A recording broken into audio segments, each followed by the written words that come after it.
Fala, meu chuchu! Vamos aí para mais uma questãozinha da FGV? Dessa vez a gente vai falar mais uma vez sobre geometria analítica.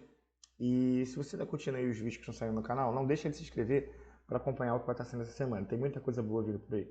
Bom, essa questão diz o seguinte: considere dois pontos A e B pertencentes ao plano alfa, tá? Que o segmento AB mede 12 centímetros.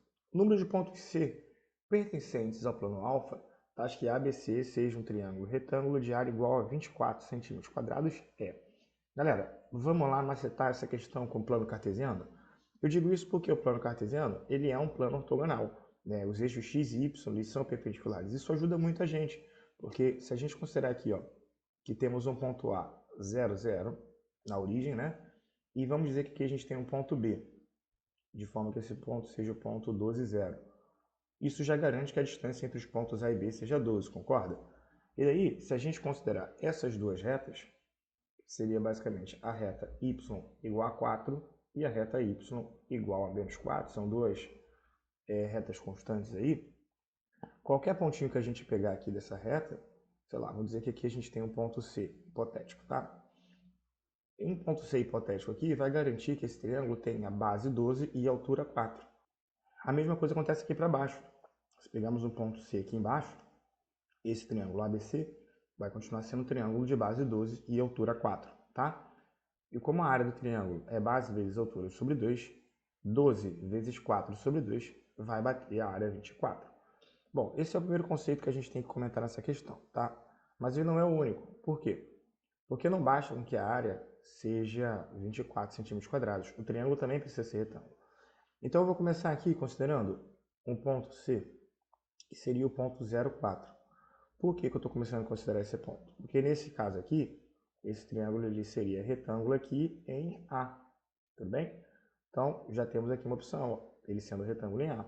A mesma coisa acontece se o ponto C vier aqui para baixo. Se for o ponto 0 e menos 4. Ora, esse triângulo continuaria sendo retângulo aqui em A, com a área igual a 24 centímetros quadrados.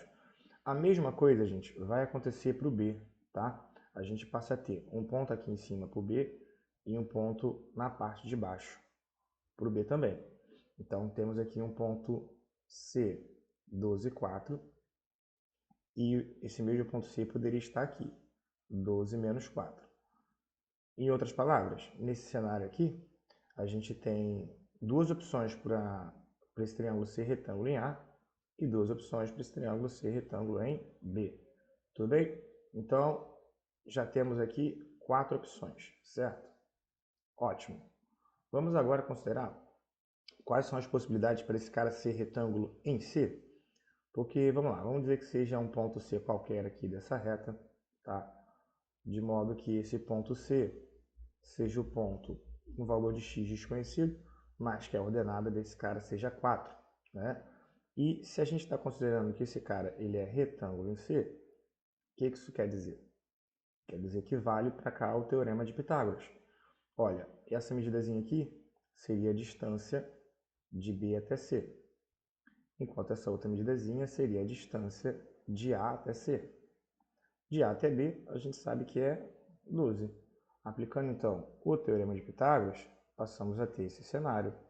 Bom, 12 ao quadrado tem que ser igual a distância de A até C ao quadrado, mais a distância de B até C ao quadrado. Tranquilo? E daí, fazendo aqui rapidinho a distância entre os pontos, vamos pensar assim, ó.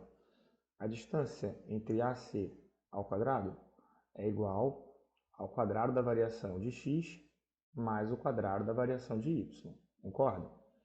De A até C, como A é 0, 0, basicamente ficariam os valores de C, certo? Então aqui, ó, a distância ao quadrado de A até C, esse cara seria x ao quadrado mais 16, beleza? Bom, vou fazer agora a distância de C até B. Mesma coisa. Distância ao quadrado de C até B é a mesma coisa que variação de x ao quadrado mais a variação de y ao quadrado. Então, para a variação de x, podemos dizer que temos x menos 12, certo? Fazendo aqui, ó, a abscissa do C menos a abscissa do B. E para a variação de y, a gente tem 4 menos 0. Bom, seguindo aqui, ó, a distância ao quadrado de C até B, esse camarada aqui é um produto notável, certo? Quadrado do primeiro, menos 2 vezes o primeiro vezes o segundo, mais o quadrado do segundo. E no outro lado a gente tem o nosso 4 ao quadrado, que vai dar 16. Então, substituindo esses valores aqui no Teorema de Pitágoras, a gente tem esse cenário. 12 ao quadrado vai ser igual a distância de A até C ao quadrado. Esse cara a gente acabou de ver que é x ao quadrado mais 16.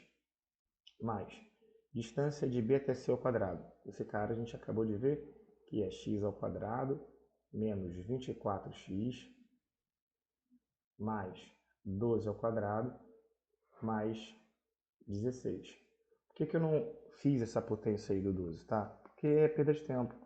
Uma vez que esse 12 aqui, ó, vai cancelar com esse outro camarada aqui, tá bom? Passamos então a ter uma equação de segundo grau desse tipo. Ó, 0 vai ser igual a 2x ao quadrado, tudo bem? Somando os termos semelhantes, menos 24x mais 32. E daí, só para a gente facilitar a nossa vida, dá para dividir tudo isso aí por 2, né? Então ficaria assim, ó, x ao quadrado menos 12x mais 16. O que isso quer dizer? Se a gente encontrar aqui, dessa equação, um delta maior que zero, quer dizer que existem 2 pontos na reta de cima e 2 pontos na reta de baixo, onde esse triângulo pode ser retângulo em C e a área permanece sendo 24. Se a gente encontrar delta igual a zero, quer dizer que existe um ponto na reta de cima e um ponto na reta de baixo, onde esse triângulo poderia ser retângulo em C, preservando a mesma área. E aqui não fica difícil de ver o seguinte, fazendo aqui o cálculo do delta, ó, nosso delta ele ficaria b ao quadrado, né? Então 12 ao quadrado, menos 4 vezes a vezes c, certo?